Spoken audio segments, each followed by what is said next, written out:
আমরা আজকে লাস্ট নীলফামারী 4টা আসন সেটা দিয়ে আমরা শেষ করব। ডিমলা উপজেলা ও ডোমার উপজেলা।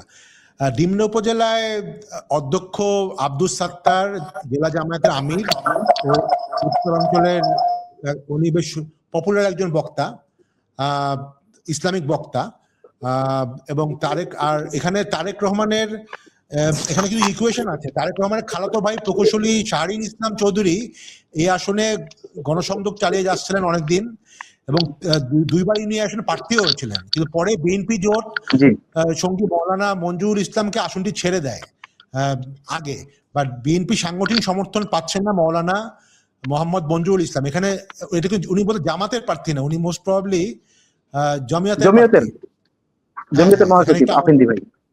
হ্যাঁ, উনি এখানে জমিয়তের প্রার্থী। আর এখানে কম্পিট হবে আসলে, এখানে কোনো ধানের শীষ নেই, তো এখানে ধানের শীষের দাঁড়িপাল্লার সাথে ফাইট হবে খেজুর গাছের। এটা আপনি কি মনে হচ্ছে রাজীব? আমার কাছে মনে হচ্ছে যে এই আসনটা জামাতকে গিফট করা হয়েছে, মানে প্রতিযোগিতা না, জামাতকে গিফট করা হয়েছে আসনটা। তো আফিন্দি সাহেবের সঙ্গে তো বিএনপির কেউ, আফিন্দি সাহেবের সঙ্গে বিএনপির কেউই নাই। আফিন্দি সাহেব একা একা হাবুডুবু খাচ্ছেন, আসন তো নিয়েছেন এবং হচ্ছে যে খালেদা জিয়ার যিনি ভাগিনা ওনাকে এই জোটের কারণে উনি আসন থেকে ওনারা সরাইছে এলাকা থেকে। খালেদা জিয়ার ভাগিনাদের পাশের আসনে পাঠানো হয়েছে। হ্যাঁ, সদরে পাঠানো হয়েছে। তো নেতাকর্মী সব তো তুহিন সাহেবের, তো ওনাদের সবারই মন খারাপ, কেউ এই খেজুর গাছের পক্ষে নাই। তো খেজুর গাছের অবস্থা আমি খুব খারাপ দেখতে পাচ্ছি। আচ্ছা, তাহলে মানে এটা হয়তো কিছুটা বিএনপির ক্যান্ডিডেট সিলেকশনের জটিলতার জন্যই হয়তো এই আসনটা জামাত অটোমেটিক্যালি পেয়ে যেতে পারে। আচ্ছা, আমারও তাই মনে হয়েছে আসলে, কারণ এখানে একজন মানে ধানের শীষ ছাড়া আচ্ছা, আমার কথা কি এখন শোনা যাচ্ছে? আমি বোধহয় এখন শোনা যাচ্ছে, এখন শোনা যাচ্ছে। হ্যাঁ, আচ্ছা, এই নীলফামারী 1 কি আপনি জামাত নাকি খেজুর গাছ? জামাত, দাঁড়িপাল্লা।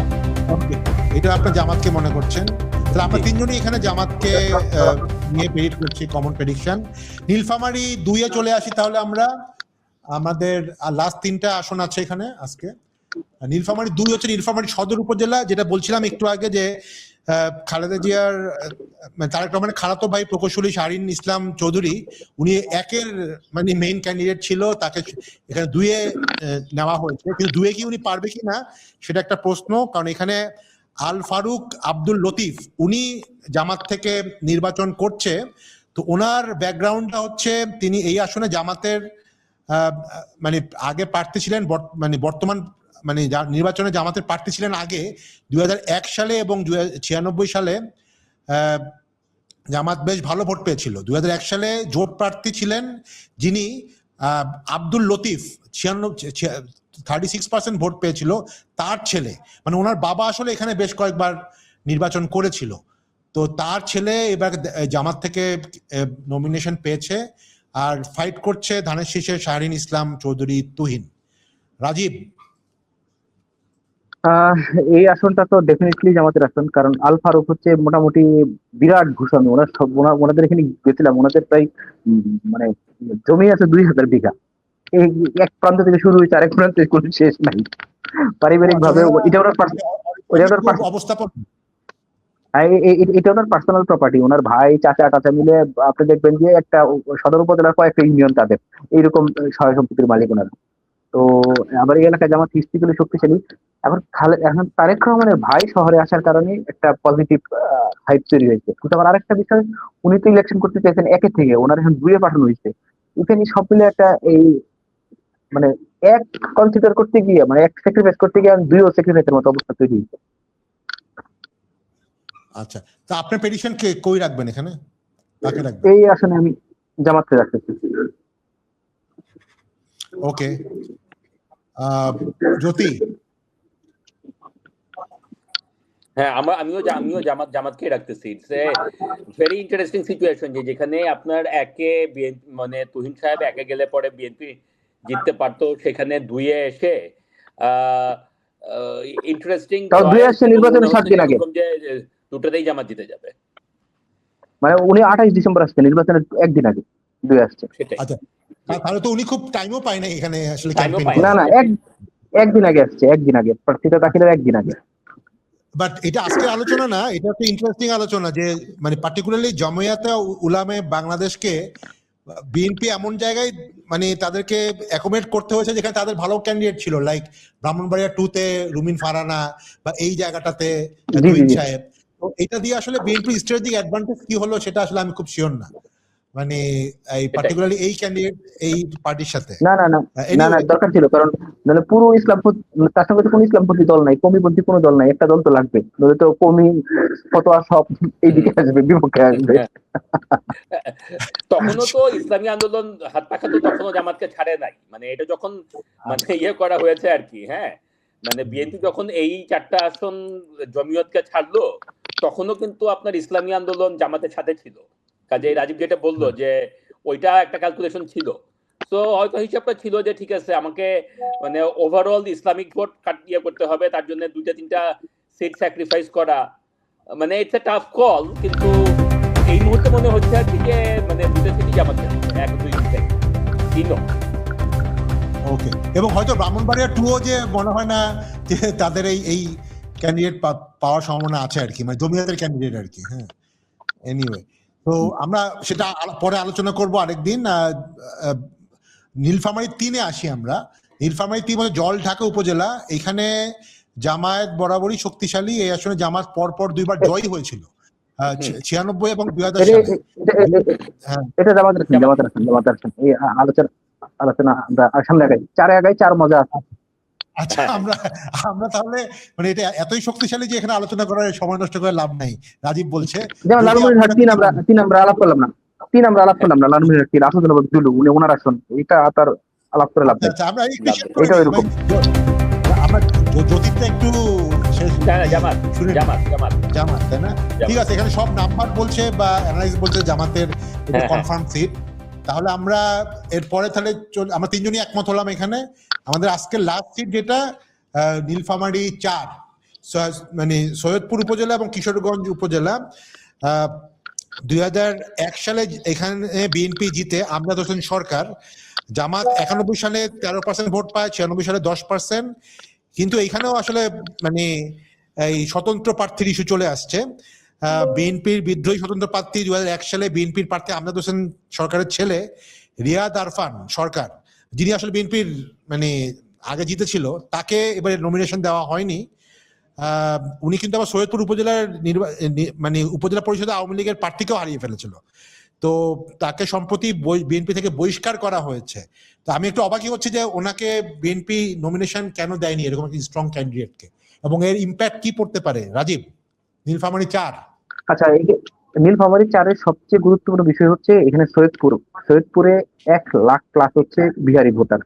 জাতীয় পার্টির প্রার্থী যে দাঁড়াইছে সিদ্দিকুল আলম, সে স্বতন্ত্র এমপি আগে, উনি ওই কমিউনিটির, এবং ওই কমিউনিটি থেকে উনি উঠে এসে শিল্পপতি হয়েছেন এবং প্রচুর লোকের জবের ব্যবস্থা করছেন। তো এখানে আপনি খেয়াল করে দেখবেন, হ্যাঁ এবার উনি জাতীয় পার্টির, আপনি খেয়াল করে দেখবেন যে ওই এলাকায় কিন্তু নির্বাচনী প্রচার চালানো হয় উর্দু ভাষায়। তো তো ওই এলাকায় তো আসলে উর্দু ভাষীর সংখ্যাগরিষ্ঠ।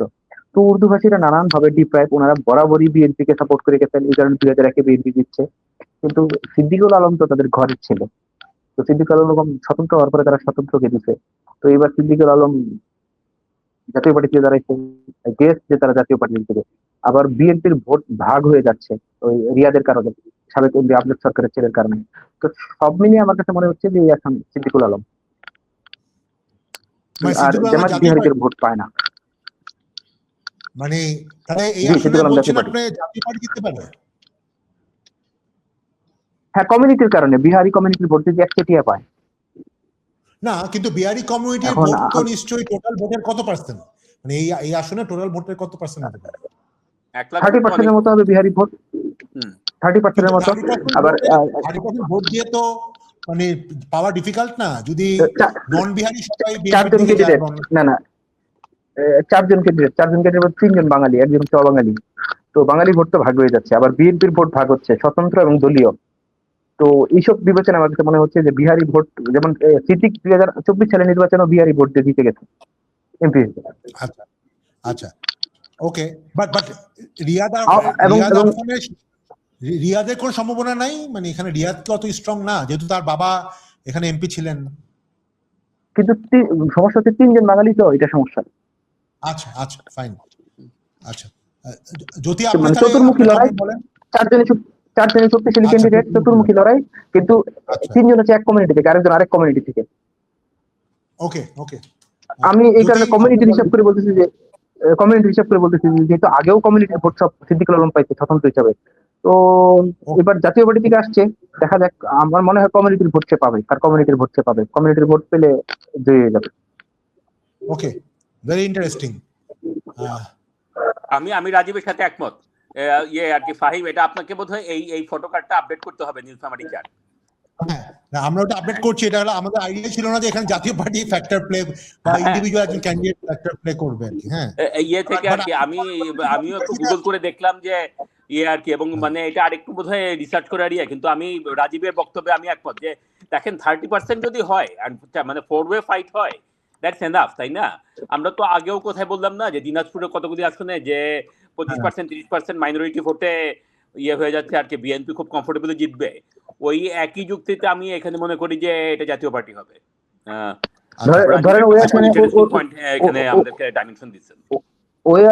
বিএনপি আমাদের প্রার্থী যে নির্বাচনী প্রচার চালাচ্ছে সেটা ক্যাম্পেইন করতেছে উর্দু ভাষায়, বিহারি কমিউনিটি রিকনভিন্স করার জন্য যে আমরা তোমাদের বাইরে না, আমরা বাঙালি অবাঙালি সব এক। এখন আরেকজন হচ্ছে কমিউনিটির লোক।